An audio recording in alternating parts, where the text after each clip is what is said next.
पृथ्वीराज चौहान, उनका एक रिएक्शन है, सुनते हैं। क्या बोले? जो रिजल्ट आया है कर्नाटक देखिए, में कांग्रेस, रिजल्ट जो एक अपेक्षा के अनुसार आया है, कर्नाटक में जीतने की हमें पूरी उम्मीद थी और उसी अपेक्षा की तरह से जो एग्जिट पोल भी बता रहे थे, मैं भी कर्नाटक में 7-8 दिन तक प्रचार के लिए गया था, तो इसलिए उसी तरह से हम जीते हैं, एक भारी जीत है। और अब भाजपा का दक्षिण का रास्ता बंद हो गया है और इसका प्रभाव लोकसभा चुनाव में भी पड़ेगा। सर आपने कहा घोड़े बाजारी नहीं हो इस बार, क्या कहना चाहेंगे? ये देखिए, जिस तरह से कर्नाटक में, महाराष्ट्र में, मध्य प्रदेश में जो घोड़ा बाजार हुआ, तो आसानी से भाजपा इस हार को पचा नहीं पाएगी।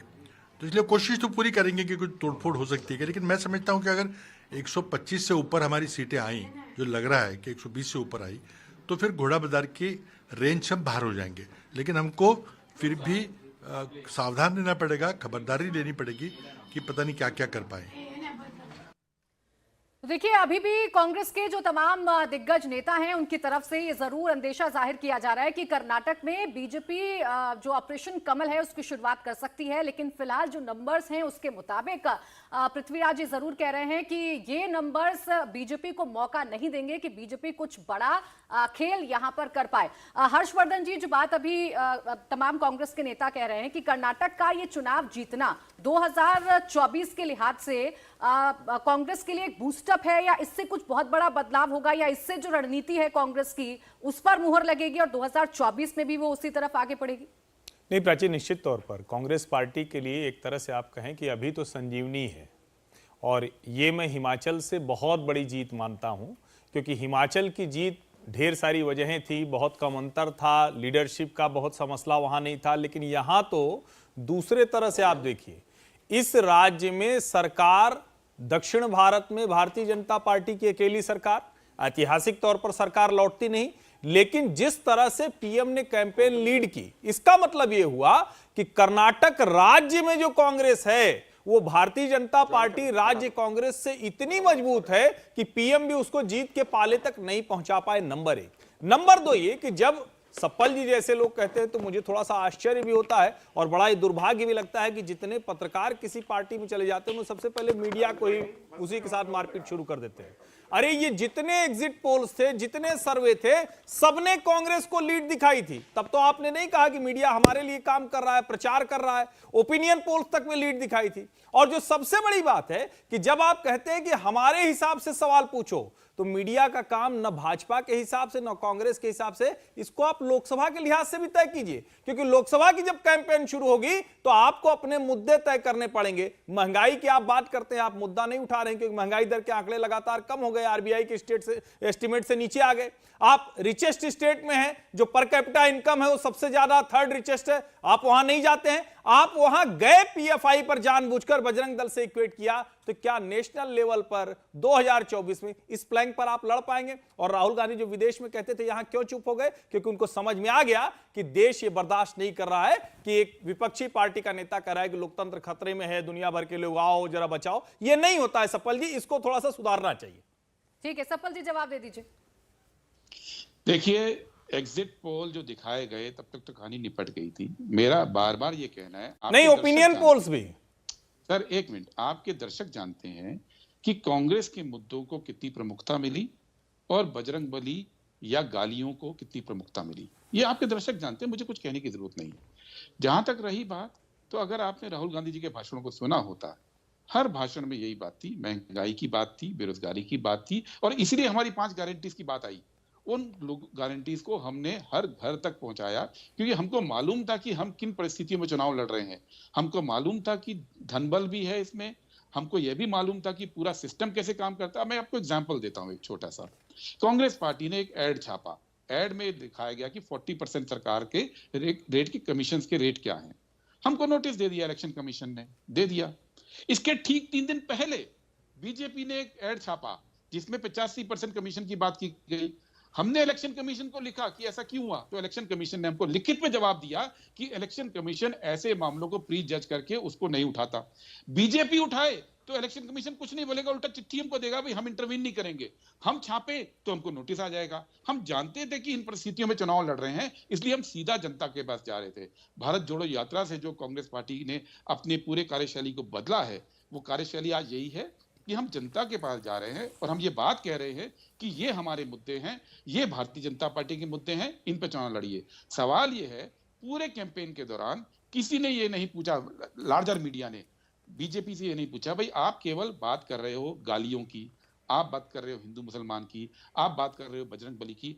5 साल में कर्नाटक सरकार ने क्या किया, उसका जवाब तो दीजिए। लोकतंत्र में चुनाव लेखा जोखा का वक्त होता है, रिपोर्ट कार्ड देना होता है। रिपोर्ट कार्ड नहीं दिया भारतीय जनता पार्टी ने, कांग्रेस पार्टी ने दिया। जनता ने सुना और जनता ने हमको वोट दिया। ठीक है, आपके स्थानीय मुद्दों पर आप चुनाव जीत गए। आखिरी रिक्वेस्ट आपके दर्शक के लिए, हमको आपके स्क्रीन पे 128 सीट दिख रही है, इसमें एक और जोड़ दीजिए, क्योंकि हमारे एलआई जो हैं वो भी एक सीट जीतने, हम 129 पे आज हैं। ठीक है, जब आंकड़े आएंगे तो वो भी परिवर्तित हो जाएगा। सप्पल साहब, जैसा आप कह रहे हैं कि स्थानीय मुद्दों पर हम चुनाव जीत गए और पोलराइज की जो कोशिश की गई थी वो कहीं ना कहीं नाकाम साबित हुई। इस पर कोहली जी अगर आप जवाब दे दें, क्योंकि यही सवाल मैं आपसे पूछ रही थी कि जो मुद्दे कांग्रेस उठा रही थी, जिन गारंटियों की बात कांग्रेस कर रही थी, वो जो गारंटी है वो कहीं ना कहीं जनता के बीच में गई और जनता ने उस पर मुहर भी लगा दी है। कोहली जी के पास हम जाएंगे, लेकिन स्टूडियो में भी मेरे साथ मेहमान बने हुए हैं। संजीव जी, जिन गारंटियों की बात अभी सप्पल साहब कह रहे थे, क्या ये गारंटियां वाकई में इतनी इफेक्टिव रही? हालांकि फिलहाल रुझानों में तो नजर आ रहा है कि इन गारंटियों ने कांग्रेस का जादू चलाया, लोगों ने विश्वास किया और मुहर कांग्रेस पर ही लगाई। देखिए, गारंटीज कितनी इफेक्टिव रही, बीजेपी की करप्शन का इशू जनता में कितना इफेक्टिव रहा, स्थानीय नेतृत्व कितना इफेक्टिव रहा, ये पूरा पैकेज मिला के एक कांग्रेस की कैंपेन जीत में परिवर्तित हुई है। तो अब उसके अंदर कौन सी चीज़ का कितना परसेंटेज दें, हम भारत जोड़ो यात्रा को ज़्यादा महत्व दें कि सिद्धरमैया, डीके शिव कुमार, खड़गे साहब की जो ट्रिनिटी ने आखिरी मतलब वहाँ माहौल बनाया, विनिंग पोस्ट के बाहर लेके गए, उसको ज़्यादा दें। मेरे ख्याल से ये सब चीज़ों का एक सम्मिश्रण था।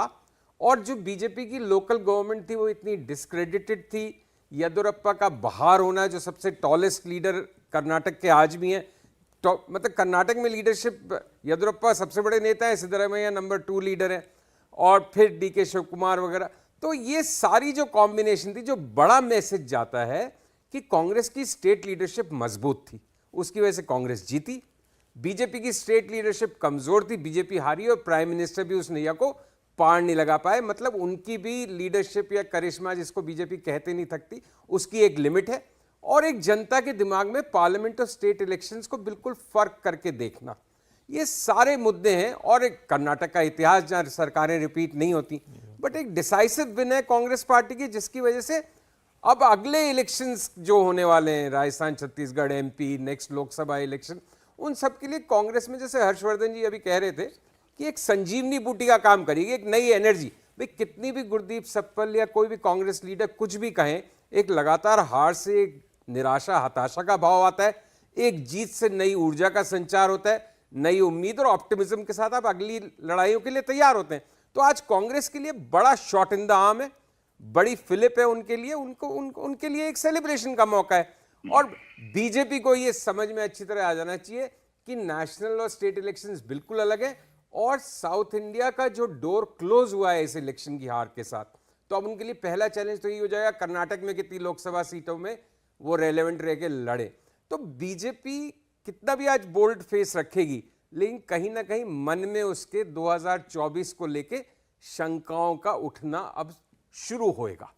मैं ये नहीं कह रहा इसकी कोई बड़ा मैसेज है कि ऐसा उलटफेर, कुछ नहीं, लेकिन पॉसिबिलिटीज विपक्ष के लिए आज खुली हैं, बीजेपी के लिए कम हुई हैं। जो कुछ महीने पहले तक, हफ्तों पहले तक 2024 को लोग एक ओपन एंड शट केस मानते थे कि भाई वो तो आएंगे ही मोदी, लेकिन आज वो चुनाव, चाहे वो 5% खुला है, 3% खुला है, 10% खुला है, 25% खुला है, ये अपना अपना मत हो सकता है, लेकिन वो चुनाव 2024 का आज थोड़ा खुला है। ठीक, गुरु प्रकाश पासवान बीजेपी के प्रवक्ता भी हमारे साथ जुड़ गए हैं। गुरु प्रकाश जी, अभी सप्पल साहब भी कह रहे थे और जैसा कि अभी संजीव जी कह रहे हैं कि देखिए ग्राफ तो कहीं ना कहीं कर्नाटक चुनाव के बाद आपकी जो जीत का था वो थोड़ा सा गिरा है और ये आपके लिए परेशानी का सबब हो सकता है, आपके लिए चिंता का सबब भी हो सकता है। लेकिन जो सप्पल साहब कह रहे थे मैं उसे रिपीट कर दूं कि स्थानीय मुद्दों पर चुनाव लड़ा गया और कांग्रेस ने यहाँ पर जीत दर्ज की या कांग्रेस ने बढ़त बना ली आपके ऊपर, आपके जो तमाम मुद्दे थे वो हवाई साबित हो गए।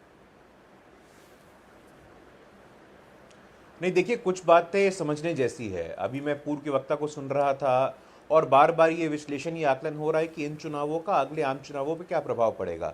2008 में कर्नाटक विधानसभा चुनाव हम जीते थे, 9 में केंद्र में यूपीए की सरकार आई, 13 में कांग्रेस जीती थी, 14 में हमारी सरकार आई। तो बार बार ये कहना कि कर्नाटक विधानसभा चुनाव के जो नतीजे हैं वो आम चुनाव के नतीजे का द्वार दिखाते हैं या दिशा तय करते हैं, मैं इसको उचित नहीं मानता हूँ, पहली बात। दूसरा, अभी हमें यह समझने की आवश्यकता है कि मैं देख रहा था ट्वीट एक आया है कि प्रियांक खरगे कह रहे कि हमारे पिता सीएम बनेंगे, यहाँ डीके के नारे लग रहे हैं, तो क्या डीके कर्नाटक के सचिन पायलट बनने को तैयार हो गए हैं? दूसरी बात, अभी तक कुछ स्पष्ट नहीं हुआ है, अभी भी बहुत सारे इफ्स एंड बट्स बचे हुए हैं, संभावनाएं बची हुई हैं, कई राउंड ऑफ काउंटिंग बचे हुए हैं, लेकिन कांग्रेस के अंदर जो अंतर्कलह की शुरुआत है ये हो चुकी है।